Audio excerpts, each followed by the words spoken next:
Hello friends, मैं Dhananjay Upadhyay online class में आप सभी का स्वागत करता हूं।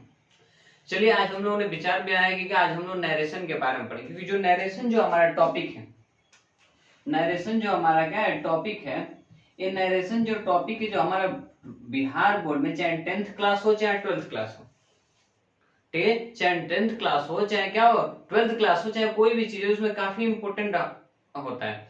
ठीक है, तो सबसे पहले चलिए हम आज के नरेशन के बारे में पढ़ेंगे। ठीक है, अगर आप मेरे चैनल पर नए हैं तो मेरे चैनल को सब्सक्राइब जरूर करें और अपने दोस्तों के साथ शेयर जरूर करें। ठीक है, अगर आपको नरेशन को सही ढंग से सीखना है तो चलिए आप इस वीडियो को लास्ट तक जरूर देखें। ठीक है, तो चलिए देर न करते हम लोग शुरू करते हैं कि सर सबसे पहले ये नरेशन जो हमने बात किया है, ये नरेशन होता क्या है, आखिर कौन सी चिड़िया है नरेशन।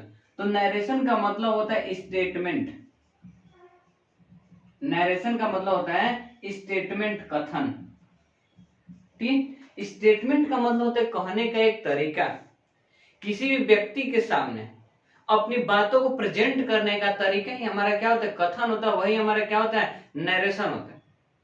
किसी व्यक्ति के सामने अपने बातों को जो हम लोग प्रेजेंट करते हैं, चाहे किसी व्यक्ति के सामने अपने बातों को कहते हैं, वही चीज हमारा क्या होता है, नरेशन होता है। उसी को बोलते हैं हम लोग क्या, स्टेटमेंट। अब नरेशन में कहने का तरीका दो तरह का होता है। ठीक, जैसे मान लीजिए हम नरेशन में जो हम पढ़ेंगे, इसमें स्टेटमेंट का जो तरीका होता है वो दो तरीकों का हो जाता है। पहला को बोलते हैं हम लोग क्या, डायरेक्ट स्पीच।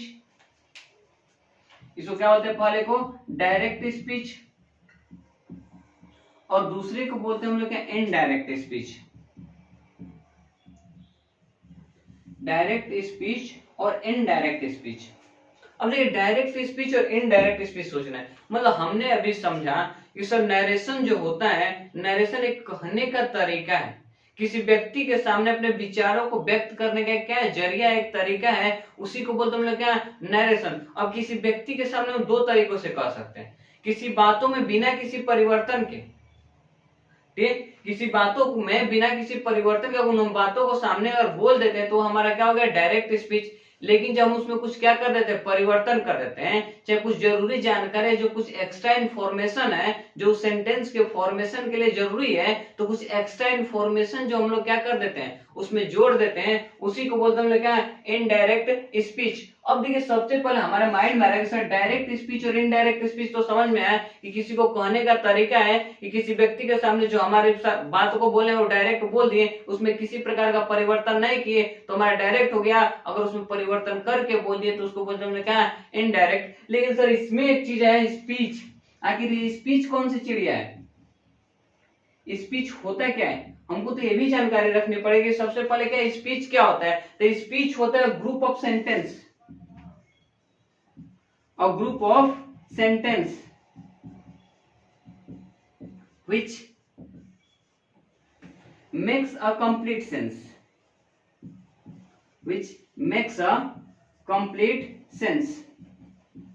मतलब सिंपल स्पीच क्या होता है, सेंटेंसों का एक समूह होता है। स्पीच क्या होता है, सेंटेंसों का एक समूह होता है जो एक कंप्लीट सेंस देता है, कंप्लीट मीनिंग देता है। जैसे फॉर एग्जांपल के तौर पर हम लोग यूज कर सकते हैं, जैसे बोलेंगे क्या कि he says to me,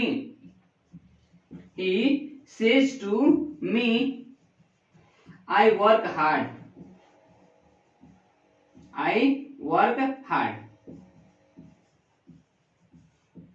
ये चीज बोला गया। जैसे बोला गया क्या है, he says to me,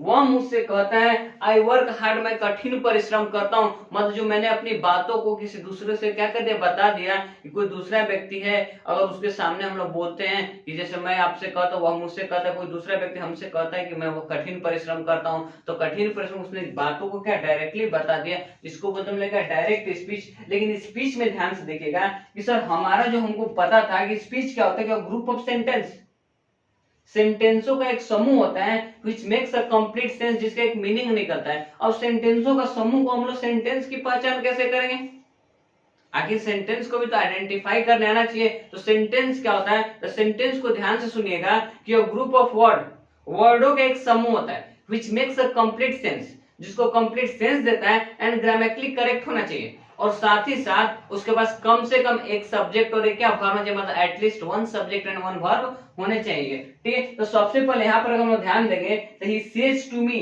अगर वो कहता है ही सेज टू मी तो हमारे पास क्या सब्जेक्ट है।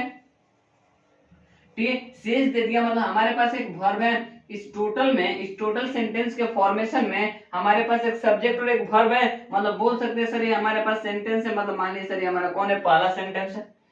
नेक्स्ट जो हम लोग देखते हैं सर, नेक्स्ट बोलेंगे कि आई वर्क हार्ड, अगर दिए हमको क्या आई वर्क हार्ड, अगर हमको दिए सर क्या कि आई वर्क हार्ड, इसमें देखेंगे तो सबसे पहले हमारा सब्जेक्ट कौन है, तो देखेंगे हमारे पास आई एक सब्जेक्ट है, वर्क हमारे पास क्या है वर्ब, इसमें भी एक सब्जेक्ट और एक वर्ब है, इसमें भी मेरे पास एक सब्जेक्ट और एक वर्ब है, ये हमारा कौन वो दूसरा सेंटेंस हुआ, और इन दोनों सेंटेंसों से जो मिलकर बना इसी को बोलते हैं हम लोग क्या है स्पीच। मतलब सिंपल बात है कि सेंटेंसों का समूह, सेंटेंसों का एक क्या होता है समूह होता है, जो हमको एक क्या देता है मीनिंगफुल सेंस देता है, जो हमको क्या देता है एक मीनिंग देता है, उसी को बोलते हैं हम लोग क्या, उसी को बोला जाता है क्या स्पीच। इतना क्लियर है।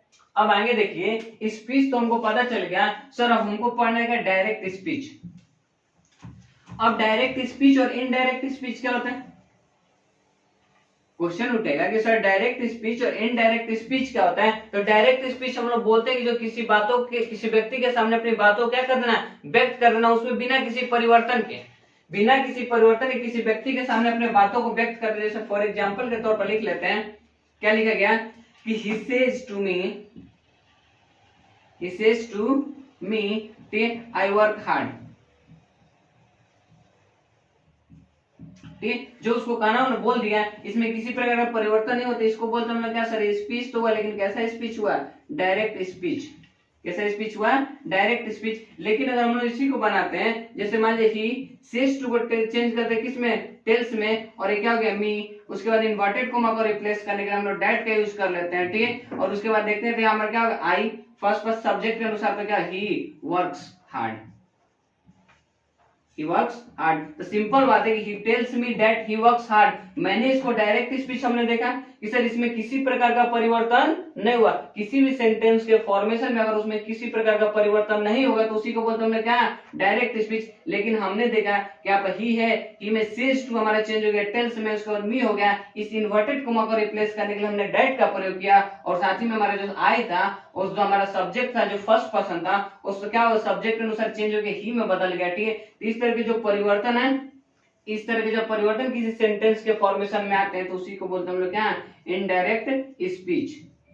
क्या बोलते हैं इनडायरेक्ट स्पीच। तो इस बातों को ध्यान में रखना, अगर हम लोग किसी व्यक्ति के सामने किसी बातों को कहते हैं और उस बातों में किसी प्रकार का परिवर्तन नहीं करते हैं तो उसको बोलते हैं डायरेक्ट स्पीच। अगर उसमें हम लोग क्या कर देंगे परिवर्तन कर देंगे तो उसको बोलते हैं हम लोग क्या इनडायरेक्ट स्पीच। तो ये तो छोटा सा परिचय किसका नरेशन का।